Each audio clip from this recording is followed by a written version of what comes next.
Почитувани гледачи, јас сум Кристина Костова, а ова се вестите на Слободна Македонија.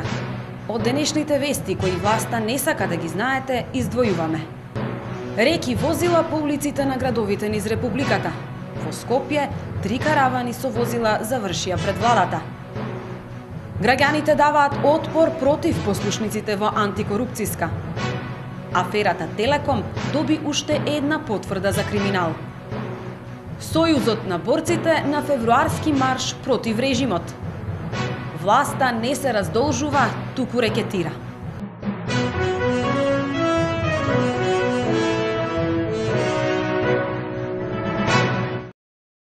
Најмасовниот караван на опозицијскиот отпор се случи изминатиот викенд.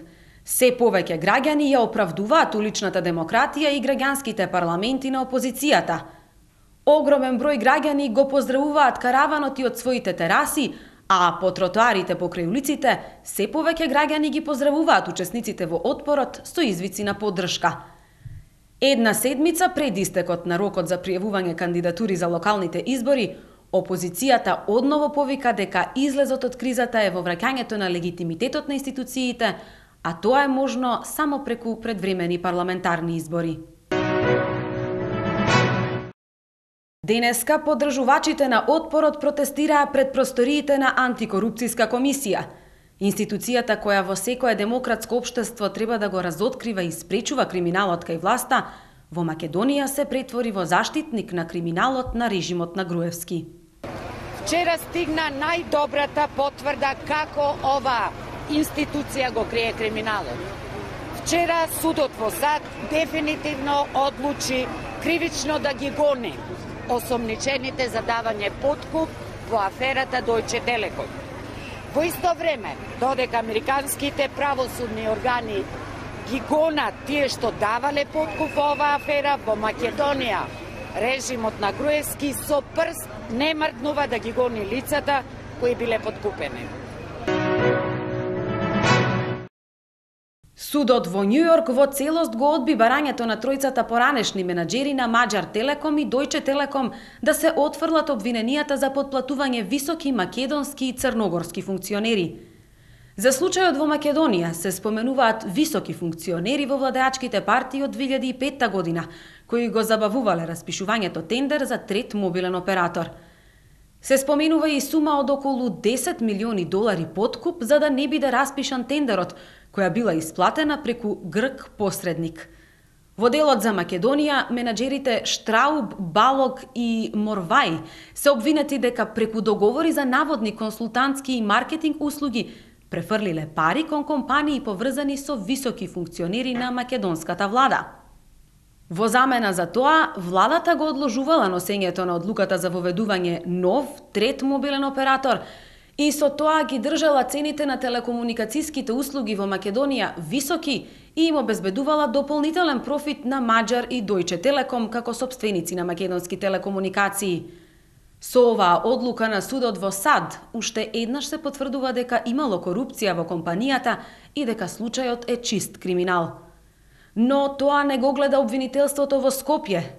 Измина 3 месеци откако опозицијата поднесе пријава против непознат сторител за подкуп на функционери, а неполн час по објавувањето на пријавата на СДСМ, ВМРО-ДПМНЕ во непознатиот препозна познат сторител и на пресконференција ги посочи Владо Бучковски и Димитар Бузлевски. И самите тие двајцата потоа демантираа, со што потврдија дека сознанијата упатуваат кон нив. Од опозицијата повторуваат дека и овој случај, како и многу други, власта го користи за притисоци и уцени со кои прави директни обиди за раздор во опозицијата. Сојузот на борците на Македонија, револтиран од состојбите, објави дека на 16 февруари ќе организира пиететен и протестен февруарски марш. Сите вие што ги почитувате традициите и придобивките на државотворната, народоослободителна и антифашистичка борба на Македонија од 1941 до 1945 година.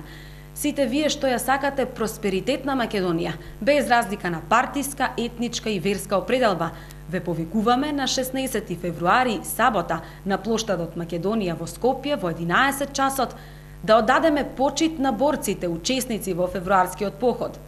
Истовремено, да искажеме протест на сегашниот недоличен и негирачки однос на актуелната власт кон таа најрезултантна етапа од македонската борба, незините борци и нивната организација. Тоа резултираше со одземање на просториите во кои престојуваше главниот одбор, се наведува во повикот.